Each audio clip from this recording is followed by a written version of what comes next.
तो हेलो दोस्तों, नमस्कार। कैसे हैं आप सब? आई होप कि आप सब अच्छे होंगे। तो दोस्तों, आज इस वीडियो में बात करने वाले हैं दुबई में प्लम्बर को कितना सैलरी मिलता है और कितना ओवर टाइम चलता है, कितना सैलरी पे जाना चाहिए, एजेंट लोग क्या झूठ बोल के भेजते हैं इंडिया से, और कितना सर्विस चार्ज दे के जाना चाहिए।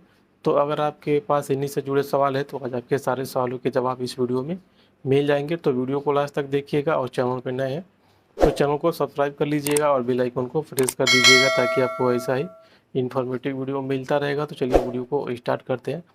तो दोस्तों, दुबई में जो प्लम्बर की जो सैलरी होती है वो 1200 दिरहम से लेके 1500 1600 दिरहम तक प्लम्बर की सैलरी होती है, और ये सैलरी बेसिक सैलरी होती है। 8 घंटे की सैलरी होती है। उसके बाद से कंपनी का फ्री फूड होता है, और कंपनी का फ्री एकोमोडेशन, और कंपनी का फ्री मेडिकल होता है। तो दोस्तों, उसके बाद से अगर कंपनी का 2 साल पे छुट्टी है, 1 साल का छुट्टी है, तो कंपनी छुट्टी का आने जाने का टिकट भी देती है और लीव सैलरी भी देती है। तो दोस्तों, ये जो बेनिफिट होता है सिर्फ कंपनी देती है। अगर सप्लाई कंपनी में कोई जाता है तो सप्लाई कंपनी ये सब बेनिफिट्स नहीं देती है। तो दोस्तों, अगर आप भी प्लम्बर है, अगर आप भी दुबई आ रहे हैं, तो जो अगर आपके पास इंडिया का 2 या 3 साल का एक्सपीरियंस है, तो अगर आप दुबई आ रहे हैं तो जो आपको जो सैलरी मिलेगा वो 1200 1300 दिरहम ही सैलरी मिलेगा। उससे ज़्यादा सैलरी नहीं मिलेगा। और ये कंपनी कंपनी के भी ऊपर डिपेंड करेगा कि कौन सी कंपनी कितना सैलरी दे रही है। तो बहुत सी ऐसी जो कंपनी होती है, मैक्सिमम कंपनियां जिनके पास इंडिया का एक्सपीरियंस होता है 2 या 3 साल का, तो उनको जो सैलरी होती है वो 1200 1300 दिरहम होती है। मैक्सिमम कंपनियां यही सैलरी देती है। लेकिन ये सैलरी ये 1200 1300 से ज़्यादा भी आपको सैलरी मिल सकता है। ये कंपनी कंपनी के ऊपर डिपेंड करता है। तो वहीं पे अगर आपके पास गल्फ़ का एक्सपीरियंस है, 3 साल 4 साल का एक्सपीरियंस है या 5 साल का एक्सपीरियंस है, अगर आप दुबई आ रहे हैं, तो जो आपकी जो सैलरी मिलेगी वो 1300 1400 1500 दिरहम तक आपको सैलरी मिल सकती है। तो ये भी सैलरी कंपनी कंपनी के ऊपर डिपेंड करेगा कि कौन सी कंपनी कितना सैलरी आपको देती है। उसके बाद से कंपनी का फ्री फूड और फ्री एकोमोडेशन भी रहेगा, और कंपनी का फ्री मेडिकल भी रहेगा। तो इस तरीके से दुबई में प्लम्बर को सैलरी मिलता है। तो बात करते हैं ओवर टाइम की। तो दोस्तों, दुबई में ओवर टाइम ज़्यादा नहीं चलता है। मैक्सिमम कंपनियों में जो ओवर टाइम चलता है वो 2 घंटा से अधिक नहीं चलता है। कोई कोई कंपनी होता है जिसमें ओवर टाइम 3 से 4 घंटा चलता है, या किसी कंपनी में ज़्यादा अर्जेंट काम रहता है तो 3 से 4 घंटा वो कंपनियाँ ओवर टाइम चलाती है। तो वो भी कंटिन्यू नहीं चलाती है। 2 से 3 महीने या 15 या 20 दिन ही कंपनियों में ओवर टाइम चलता है जब काम अर्जेंट रहता है। तो मैक्सिमम आपका जो ओवर टाइम चलता है वो 2 घंटा ही दुबई में ओवर टाइम चलता है मैक्सिमम कंपनियों में। तो दोस्तों, एजेंट लोग आपसे ये झूठ बोलते हैं कि आपको बताते हैं कि आपका जो सैलरी है वो 1200 आपका बेसिक सैलरी या 1300 आपका बेसिक सैलरी है। उसके बाद से जो कंपनी में का ओवर टाइम चलता है वो कम से कम 5 से 6 घंटा या 7 घंटा डेली का ओवर टाइम चलता है। तो इस तरीके से पहले आपको कन्विंस करते हैं, आपको बताते हैं कि इतना घंटा ओवर टाइम चलेगा, कंपनी बहुत अच्छी है, इसमें हमने इतना आदमी को भेजा है। तो ऐसे लोग बता के पहले आपको कन्विंस करते हैं। उसके बाद से वो लोग आपका जो 1200 बेसिक सैलरी होता है प्लस आपका डेली का 6 घंटे या 7 घंटे का ओवर टाइम के रेशियो से वो लोग आपका सैलरी कैलकुलेशन करते हैं। और कैलकुलेशन करके उसके बाद से आपको इंडियन मनी में बताते हैं कि आपका जो सैलरी दुबई में जो बनेगा प्लम्बर में वो 45,000 से लेके 50,000 बनेगा। तो उसके बाद से जब आपको बताते हैं तो उसके बाद से आपको जब बिलीव हो जाता है, आप भी सोचते हैं कि चलो हाँ, इतना ओवर टाइम चलता होगा। तो उसके बाद से क्या होता है कि आप से वो लोग क्या करते हैं कि जब आपको बता देते हैं तो उसके बाद से उनकी जो सर्विस चार्ज वो लोग बताते हैं कि जो सर्विस चार्ज होगा वो 70,000 होगा, 80,000 हो गया, या 90,000 होगा, या 1 लाख रुपए, ऐसे वो लोग सर्विस चार्ज बताते हैं। तो ये सर्विस चार्ज सैलरी के बेस पे बताते हैं, बोलते हैं कि सैलरी आपकी बहुत ज़्यादा वहाँ पे बनेगी, आप ज़्यादा कमाएंगे, तो इतना सैलरी पे इतना सर्विस चार्ज आपको भरना पड़ेगा।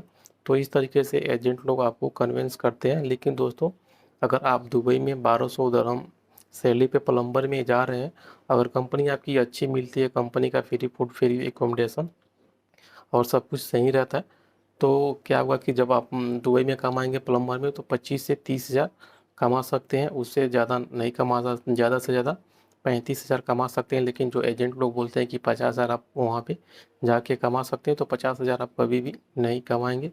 तो एजेंट लोग इस तरीके से आपसे झूठ बोल के और अपना सर्विस चार्ज लेते हैं। तो दोस्तों, कितना सर्विस चार्ज दे के जाना चाहिए? तो दोस्तों, अगर अभी प्लम्बर में दुबई जा रहे हैं, किसी एजेंट है, किसी लोकल ऑफिस है, तो आप एक कैलकुलेशन कर लीजिएगा कि जो भी आपका बेसिक सैलरी लगेगा, जैसे 1200 1300 या 1400 जितना भी आपका बेसिक सैलरी लगता है उस बेसिक सैलरी का डबल कैलकुलेशन करके जो इंडियन मनी बनता है उतना ही आपको सर्विस चार्ज दे के एजेंट से जाना चाहिए या लोकल ऑफिस वालों के थ्रू जाना चाहिए। जैसे कि अगर आपका 1300 बेसिक सैलरी लगता है तो उसको जो इंडियन मनी में कन्वर्ट करेंगे तो 26,000 होगा।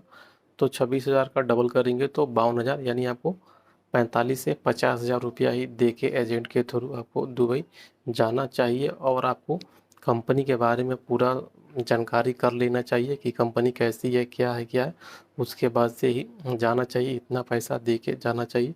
अगर आप इससे ज़्यादा देते हैं 50,000, 60,000 या 70,000 या 1 लाख रुपया देते हैं तो आपको वहाँ पे जाके रिकवर करने में भी टाइम लगता है, क्योंकि दुबई में आपको पता है कि ज़्यादा ओवर टाइम नहीं चलता है। मैक्सिमम कंपनियों में 2 घंटा से अधिक ओवर टाइम नहीं चलता या कंपनी में काम नहीं रहेगा तो फिर कंपनी में 8 घंटा ड्यूटी चलेगा। तो जो 8 घंटे का जो आपका सैलरी बनेगा तो वही सैलरी बनेगा। तो इसके लिए आप जब भी जाएँ तो पूरा सोच समझ के जाएँ, कितना सर्विस चार्ज देना है, क्या सैलरी है, कंपनी कैसी है, सब पहले पता कर ले। उसके बाद से ही दुबई जाए, किसी भी ट्रेड में जाए। तो दोस्तों मैं एक और बात आपको बोलना चाहता हूँ कि आपको कभी भी जल्दीबाजी नहीं करना चाहिए विदेश जाने के लिए। क्योंकि बहुत से ऐसे जो दोस्त होते हैं जो जल्दीबाजी करते हैं कि नहीं मुझे जानना है, कहीं भी एक वैकेंसी आ गई तो उसके पीछे दौड़ते रहते हैं, सोचते हैं कि ये वैकेंसी छूटने ना पाए। तो दोस्तों एक वैकेंसी छूट जाएगा तो क्या हो जाएगा, आपका कुछ नहीं होगा, क्योंकि ये सरकारी वैकेंसी नहीं होती है कि ये वैकेंसी छूट जाएगा तो फिर दोबारा वैकेंसी आएगा कि नहीं आएगा।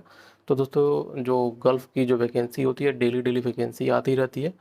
तो 1 2 10 भी वैकेंसी आप छोड़ देते हो तो उससे आपको कुछ जाने वाला नहीं है।